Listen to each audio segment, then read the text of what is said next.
So now let's take a look at how the Shift Failure curriculum resources can help you bring this idea to life in your classroom. So no matter what grade or subject area you teach, these lessons can be relevant to your teaching and standards because failure is not limited to one subject area, but it can be found anytime and anywhere.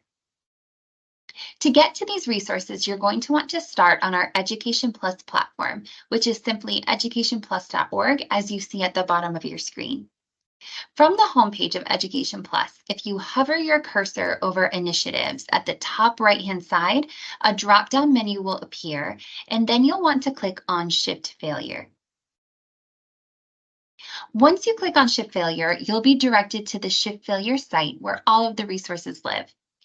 Here, you'll see the 3 learning goals of Shift Failure in the classroom, and those are to help students see failure as a source of confidence, not shame, to help them build a growth mindset rather than a fixed mindset, and to help them discover how to be more innovative and creative. When it comes to the resources, here's a glance at what is available to you. We have lesson packages for grades 5th through 8th grade and also 9th through 12th.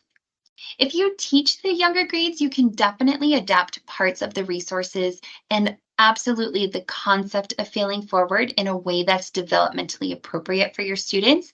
However, some of the failure challenges and activities are better suited for older students. Also available are iconic stories of failure to inspire your students, project-based learning activities, and easy how-to guides. We also have accompanying PowerPoints that give visual presentations of the lesson packages to support with easy classroom implementation. Both of the lesson packages for grades 5 through 8 and 9 through 12 have these 5 lessons. Lesson 1 illustrates the difference between a fixed mindset and a growth mindset, which is essential in order to see failure as a positive thing. Lesson 2, just like the celebrities we looked at earlier that grew from their failures, is all about investigating successful people who have failed in the past. Lesson 3 is about moving from failure to innovation. So how to take failures and not only learn from them, but get better and better. Lesson 4 is the Big Fail Forward Challenge, which comes with several options that you can adapt to meet the needs of your students in your classroom. So one option is a science fair type showcase where students show off activities that rely on failures in order to lead towards success. Also, another option is a presentation on failure, whether that is presenting a personal failure, a famous failure, or maybe even inventions that have failed before they succeeded.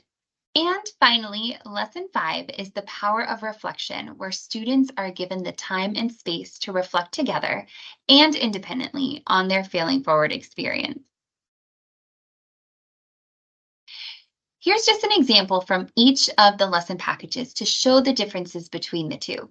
So you can see that both of these worksheets are from the same lesson, which in this case is lesson 2, Successful People Who Have Failed. The 5 through 8 grade sheet, however, is asking students to reflect on their own failures and successes to make connections between their lives and that of those famous people explored in the curriculum. Whereas the sheet from the 9th through 12th grade on the right is having students analyze an article about failure and then making those connections between themselves, the article, and the famous people explored in the curriculum. So while the lesson being learned is the same, you can see that the rigor of the lessons is differentiated between the two different packages. Finally, we want to leave you with some further information on how this curriculum is really relevant to all subject areas. As I mentioned before, failure can exist in any classroom with any skill. However, learning about failing forward, just like learning about growth mindset or any other social emotional learning skill, is applicable to all aspects of daily life. It can be the difference between just not good at it to I'm just not there yet, and the difference between innovation lost and innovation that changes the world. So let's take a closer look at some examples of Verbiage that is typical in all different standards. We know that standards are different from state to state in the US and province by province in Canada, but there are typically similar standards in each subject area that can be applied towards shift failure. So, for example, English language arts standards, a lot of times we'll see ones that focus on the writing process, which is all about constantly improving and getting better each time we write, or speaking and listening standards and text to self or text to world connections that can be applied throughout this curriculum. Social studies often includes inquiry-based standards in recognizing the achievements of historical figures as it relates to the social science topics. Science can be especially easy to find failure in as it relates to the scientific method and how much science has improved and evolved over time. Math standards often require students to choose strategies for solving problems that don't always go right the first time or may not be the best or most efficient way to solve a problem. So there's so much value in having failing forward training there too.